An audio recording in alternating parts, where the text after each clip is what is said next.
Nous parlerons des 100 ans de la fromagerie d'Ischamps. Nous ferons une revue d'effectifs de l'ASM avant son match contre La Rochelle.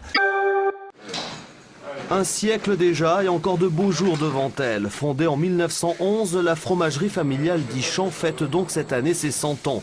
Connue de tous les Auvergnats, elle a forgé sa réputation sur la production de sa nectaire fermier. Installée d'abord dans le centre de Clermont-Ferrand, elle s'est ensuite développée ici à Saillat dans une laiterie fondée en 1921 par le grand-père maternel de l'actuel directeur Jean-Luc Dichand.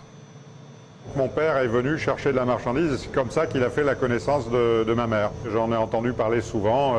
Ma mère était jeune, avait encore des nattes et elle n'était pas insensible au charme de ce jeune homme qui venait chercher de la marchandise chez son père. Ici, le goût pour le fromage s'est donc transmis de père en fils. Jean-Luc Dichand est entré dans le groupe en 1977. Il le dirige seul depuis que son frère Philippe a pris sa retraite en septembre 2009.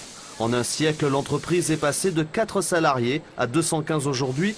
Et même si au fil du temps, elle s'est agrandie en rachetant notamment une des laiteries du groupe Toury, elle n'a pas changé ses habitudes.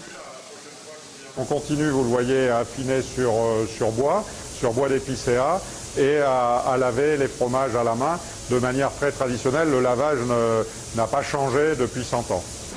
L'entreprise commercialise chaque année 7000 tonnes de fromage dans toute la France et à l'étranger, essentiellement par le biais de la grande distribution, une stratégie du groupe qui a voulu dépasser les frontières de l'Auvergne. On a quelques clients qui sont des très grands distributeurs, donc, et le produit est évidemment distribué partout en France. Donc c'est la grande évolution de ces 100 ans. On est passé du local au marché national et au marché étranger. Et surtout en 100 ans d'évolution, la fromagerie d'Ischamps est restée dans la famille et elle ne devrait pas la quitter de sitôt.